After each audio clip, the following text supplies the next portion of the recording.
And the reason I look like this is because, well, I got a special guest on today. Her big hits came in the early 70s. So we'll take you back and we'll show you what she's doing now in the 90s. And if you want a little peek at who she is, check this out.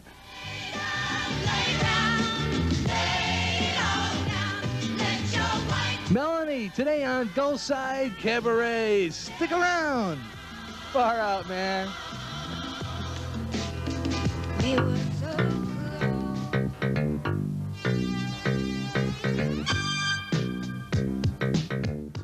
And I went digging into my record collection. I came up with one of my favorite old albums. It's not all that old, but it is one of my favorites, and it's one of the second album, I believe, that Melanie has released. And welcome to my show, Melanie. I'm glad you could finally get here. Thank you. Yeah, I did a lot of talking with your husband, Peter, and a lot of other people, and finally I got you here because you live in Clearwater, and I said, hey, this is local talent, right? Definitely. Anyway, first of all... A closet local. I haven't made too much of myself here. Yeah. Nobody knows I'm here. Well, first of all, actually, I want to kind of skip over what you've been doing, because you've been answering that question to every newspaper and other TV show you've been doing lately. Basically, you've been raising a family, singing in different places. And singing in different places. And very different places. And writing, still writing. Yes, still always writing. I won an Emmy last year for the theme for Beauty and the Beast. So now I am not just Melanie, I am the Emmy award-winning That's right. Melanie. That's right. You didn't get to sing it. But no, I didn't get to sing it. Yeah. I got to teach the girl how to sing it, but I didn't get to sing it myself. Something not quite right there. I don't know what it was, but I'm just as happy about that. Okay, so... I won the Emmy. That's right. You won an Emmy. I won the Emmy. Right, so right now your plans are, you're still writing music, you're getting a band together, you've gotten a band together. Got a great two guys together. And writing songs, planning to do some traveling and recording, right? Yes, planning on traveling and recording, and even this year, I'm going to act. Great. Yes. Right. I haven't done that in a long time. And Melanie the actress. Yes. I even wrote a song once called The Actress. Isn't it on that? No, I think it's probably on my third album. Or the 20th, I don't remember. I should know it. Yo, you shouldn't. I don't even know. When you held that album out to me, I don't know what titles are on there. Well, you've written that much. We're going to talk about songwriting in a little bit. But first of all, I wanted to talk, once again, your immediate plans. You've involved your family in the band. I have. It couldn't be helped. They knew something was going on. I had to involve them. Well, I mean, okay. All right. Was that a decision you made because they were your family, or that they were the best singers that complimented your own voice? They sound very good with me. I think that happens with families, you know, that you have this sort of instinct about when you're going to hold a beat or something, and they just sort of know that. Okay, we are speaking of Melanie's daughters. Layla and Jordy. Layla and Jordy. And your son. Here. My son, Bo. And they're all part of the concert tour anyway, right? Yes. Okay. I'll tell you what I want to do right now, before we get any further.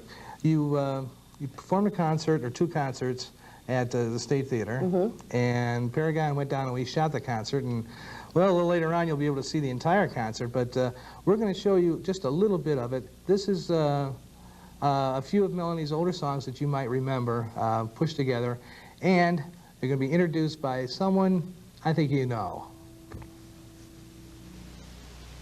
Not since the night that Elvis Presley made his debut on our stage, the first time it had ever been on TV, have I ever seen such loyalty expressed by a group of youngsters. We want to congratulate you. You're just great. Thank you. Here is Melanie. What do you want to hear? I rode my bicycle past your window last night. I roller skated to your door at daylight. It almost seems like you're avoiding me. I'm okay alone, but you got something I need. Well, I got a brand new pair of roller skates. You got a brand new key.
Ring the living bell, ring the living bell.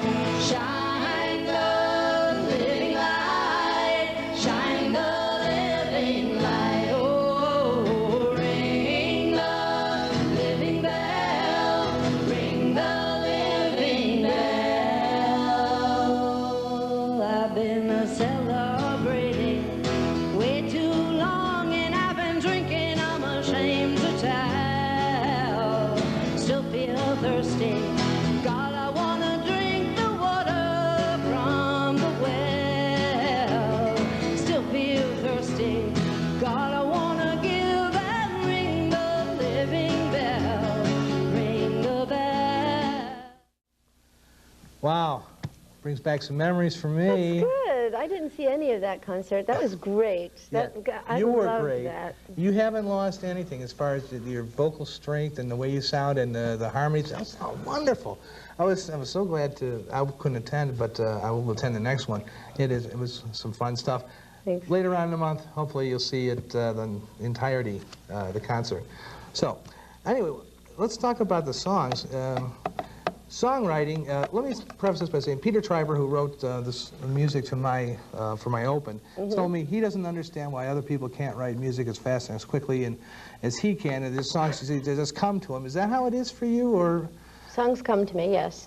When I discuss songwriting, it makes me uncomfortable because I really don't, understand exactly the whole process. I didn't go to school to learn how to be a songwriter, so I always wrote songs as long back as I can remember. When I was a little girl, I wrote songs, little silly things, to express myself. I think that it was just an alternative to speaking. So it's just a different way of just a different way of communicating. And you just carried into a career where you learning. I didn't even think of myself as a songwriter till 10 years into my career. When I realized that I wrote most of the songs that I sang. In fact, mostly in my early career, I don't think they even gave me credit for writing most of the songs that I wrote. Okay, now you're older than being a little girl now. No. Well, in physical terms, I guess. In physical terms, maybe not up here. I don't ever want to. I am. 21 has I stopped am an here. older woman. I always wanted to be an older woman because then people will pay attention to you when you speak to them. Really? I never wanted to be an older woman. Really? No. How about an older man, though? I mean, it doesn't bother me as long as I keep my hair. Anyway, aside from that, okay, it's been a few years since you first were writing little songs to yourself. Yes. What do you do now? When you want to, all right, something comes to you, say, let's sit down and I'm going to write some lyrics, or a melody comes to your mind. What happens? What's the process? What's the Melanie process? Well, it depends. I mean, it changes with different songs. Mostly, a glimmer of some melody line comes to my mind with a line. Mm-hmm. I don't have a lyric and then I have to fit music to it, and I don't have a melody usually. Sometimes I will just think of a melody and not ever put a lyric to it, because usually when I have a melody, it's already formed, and they usually have to breathe together. Okay. To become a song. Now, a young person who's trying to write music, you probably couldn't even give them any advice, right? Because this is the way you do things, or? Well, my daughters write songs, and daughters are not exactly easy people to tell anything to. But sometimes I think of things to say. I can be helpful specifically, with specific things, but not in a general sense how to write a song or something. I couldn't even begin. I do know that I myself appreciate songs that just come from the heart, and they're not songwriter school type songs, intellectual exercises. Yeah.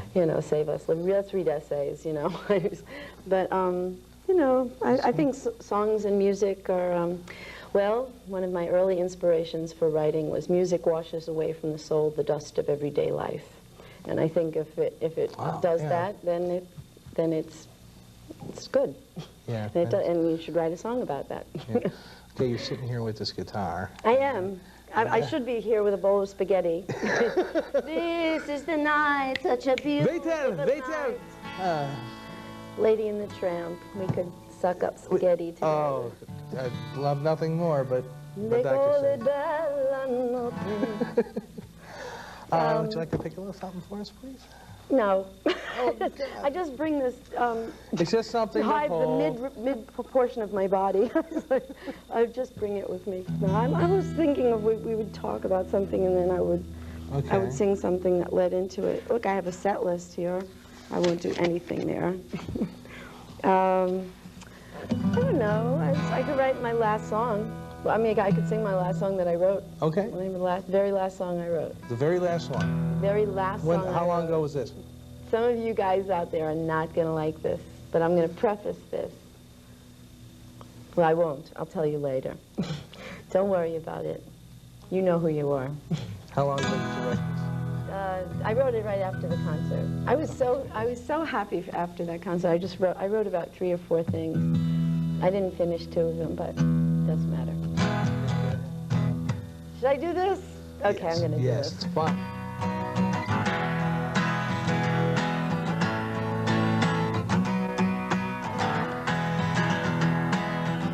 No matter how far you jog or how your muscles grow, you left love for nothing and you're still bald, you're still bald.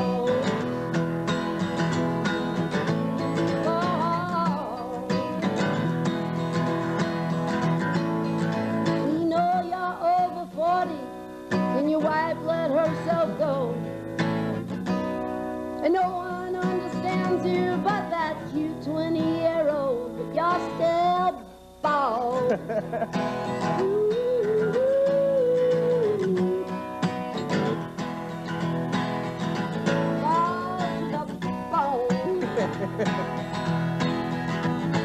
You wear bald-headed shoes, bald-headed jeans. Your wife's home with the children and you're out there doing a scene. You're still bald, bald to the bone. You say there's hair clubs, weaves, and transplants, and things to make it grow. But underneath that head of hair is a man who ain't got his own, and you're still bald. Ooh, bald. Bald to the bone. Oh. Bald. That was dedicated to my boss, Bad Paul. balls, guys. Bad balls, guys. That's dedicated to Paul Tanoski, my boss. I just wanted to mention that. That's a fun song. You don't have to apologize to anybody. It's just fun. Yes. Randy Newman had a lot of fun with short people. You had a lot of fun with this? Bald people. I love it. I love it. I want to buy it. When are you going to release it? Okay, we're going to have a little more formal setting for Melanie. A couple members of her band are here, and we're going to go on to set B. So in order to get over to set B, we're going to take off for about 15 seconds. We'll be right back. So stick around. I wanted to say that. Okay, here's a song I wrote that nobody ever heard before, except for a few thousand people in New York. Under cool cover of night, I saw you try and read my mind. When I witnessed a change in your expression,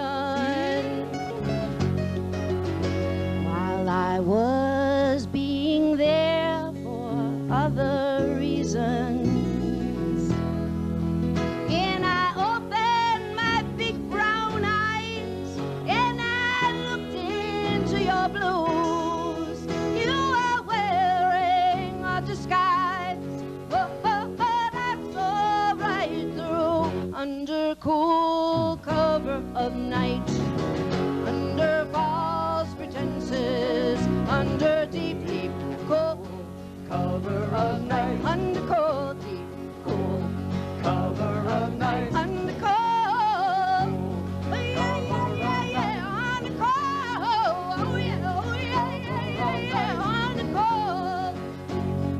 cover of night, under false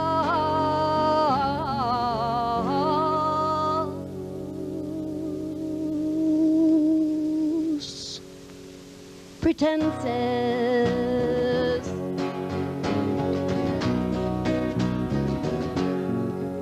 And last night, in a revealing dream, I saw you dressed up like me, and I knew my love was another fatal projection. But in love and war, deceptions, still deception. And there I sat in a puddle of snivel and snot on the bathroom floor with the broken glass. In comes a 6-foot blonde man with 3-foot hair, takes both my hands and says, "Melanie, do you believe in God?" And I said, "What's your last name?" Under cool cover of night, under false pretenses, under deep